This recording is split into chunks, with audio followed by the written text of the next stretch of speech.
स्वागत है आपका यूट्यूब चैनल डॉक्टर सैंडी पर। उम्मीद करता हूँ आप सब लोग अच्छे होंगे। आज हम बात करेंगे पीटीटी एग्ज़ाम के बारे में कि क्या होता है पीटीटी एग्ज़ाम, इसका सिलेबस क्या है और इस बार कब तक ये एग्ज़ाम हो सकता है। मित्रों, पीटीटी एग्ज़ाम एक टीचर ट्रेनिंग प्रोग्राम होता है कि भाई ऐसा एक एंट्रेंस टेस्ट जो देने पे आप एक ऐसी कॉलेज में एडमिशन के लिए जाते हो जहाँ पर आपको ट्रेनिंग दी जाती है टीचर बनने की। ऐसा आपके अंदर एप्टीट्यूड पैदा किया जाता है कि आप अपनी जो शिक्षण क्षमता है, शिक्षण कौशल है, वो सीख सकें। सबसे पहले मित्रों हम बात करेंगे पीटीटी एग्ज़ाम के सिलेबस के बारे में कि क्या इसका सिलेबस होता है। तो शुरू करते हैं मित्रों। सबसे पहले जो पीटीटी एग्ज़ाम का हमारा सिलेबस है उसके अंदर जो एग्ज़ाम पेपर होता है उसको 4 भागों में बांटा जाता है। पहला जो भाग है वो होता है मेंटल एबिलिटी का जिसके 50 प्रश्न आते हैं। दूसरा भाग होता है शिक्षण अभिरुचि का यानी टीचिंग एप्टीट्यूड, उसके भी 50 प्रश्न आते हैं। तीसरा भाग होता है जनरल अवेयरनेस यानी जीके का, उसके भी 50 प्रश्न आते हैं। चौथा जो भाग होता है मित्रों वो होता है लैंग्वेज का, भाषा का। 2 भाषा दे रखी होती है, हिंदी और अंग्रेजी। आपने जो भाषा चूज कर रखी है उस भाषा के क्वेश्चन आपको हल करने हैं, इसके भी 50 प्रश्न आते हैं। तो इस प्रकार कुल मिला के पूरे पेपर में 200 प्रश्न हैं वो आते हैं। अब हम चर्चा करेंगे कि पेपर को जो 4 भागों में बांटा गया है उसके जो 4 भाग हैं उनमें कौन कौन से ऐसे टॉपिक हैं जिनमें से अधिकतर क्वेश्चन है वो पूछे जाते हैं। जब से पहली बात करते हैं हम, 1 नंबर जो हमारा टॉपिक है वो है मेंटल एबिलिटी। पहला भाग इस पेपर का मानसिक योग्यता वाले प्रश्न। मित्रों, ये इस प्रकार के प्रश्न होते हैं जिनको आप ना तो याद कर सकते हो ना रट्टू तोते की तरह आप इनको रट सकते हो। ये बिल्कुल मैथ्स वाले प्रश्न की तरह ही हैं। आप इनको जितना हल करने की कोशिश करते हो, जितना सोल्व करने की कोशिश करते हो, उतना ही ये क्वेश्चन आपको समझ में आते हैं। तो ये मानसिक योग्यता वाले जो प्रश्न हैं मित्रों, ये इस भाग में से कुल 50 प्रश्न आएंगे।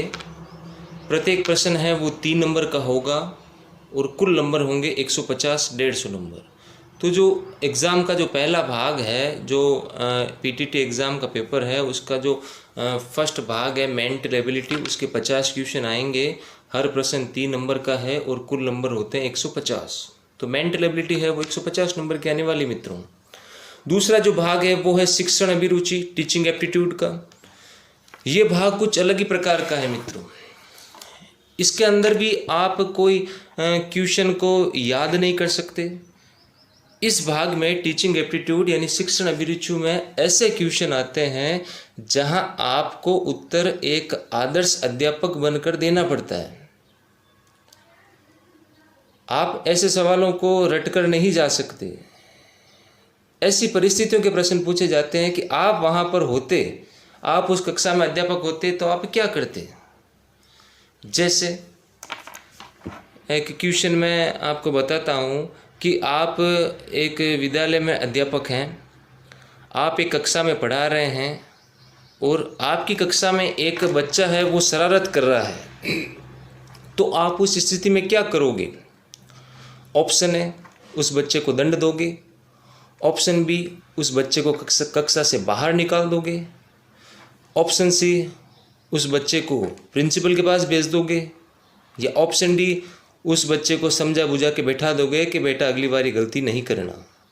ऐसे क्वेश्चन है वो इस टीचिंग एप्टीट्यूड वाले भाग में आपको देखने को मिलते हैं।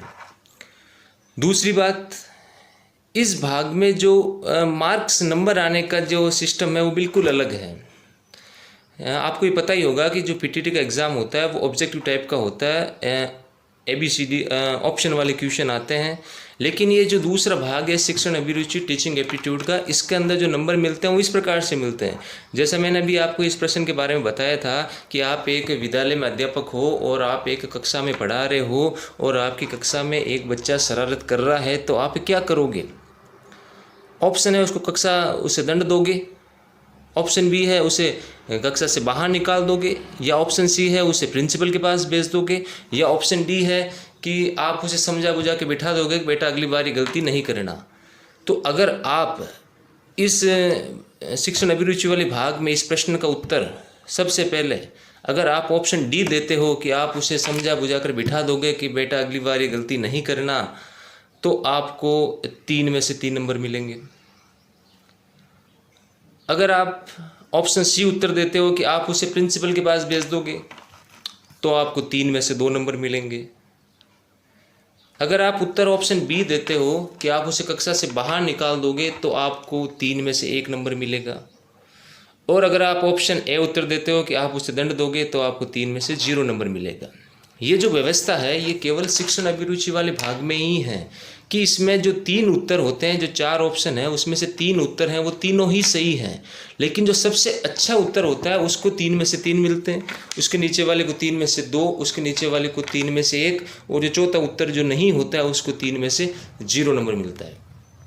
तो शिक्षण अभिरुचि के भी 50 प्रश्न मित्रों आने वाले हैं। प्रत्येक प्रश्न 3 नंबर का होता है, और इस प्रकार से जो इस पेपर के अंदर शिक्षण अभिरुचि का भाग है वो भी कुल 150 नंबर का है।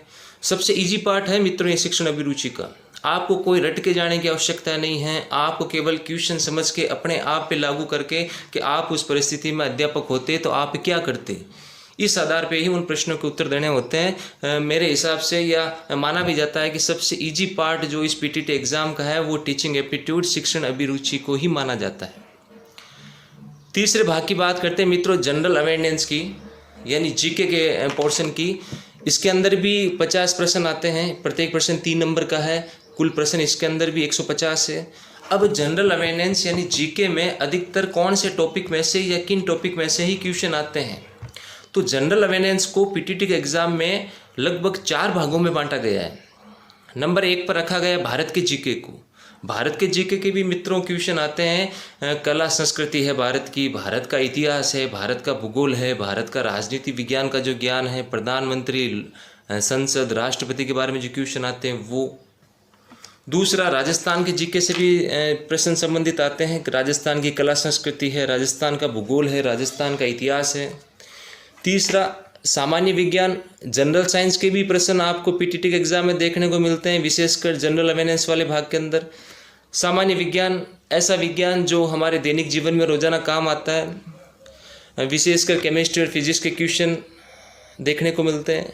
कई बच्चे सामान्य विज्ञान का नाम आते ही डर जाते हैं, डरने की आवश्यकता नहीं है। ये सामान्य विज्ञान यानी हमारे दैनिक जीवन में जो काम आने वाला विज्ञान है उनसे ही क्वेश्चन संबंधित पूछे जाते हैं। चौथा इसके अंदर जनरल अवेयरनेस के अंदर जो भाग आता है वो होता है करंट अफेयर्स का। वर्तमान में देश दुनिया में क्या चल रहा है। पिछली बार जो PTT का एग्ज़ाम हुआ था तो इस करंट जनरल अवेयरनेस वाले भाग में सबसे ज़्यादा जो क्वेश्चन पूछे गए थे वो करंट अफेयर्स और भारत के जीके वाले पोर्शन में से पूछे गए थे। करंट अफेयर्स, वर्तमान में देश दुनिया में क्या चल रहा है, इससे संबंधित प्रश्न पूछे जाते हैं।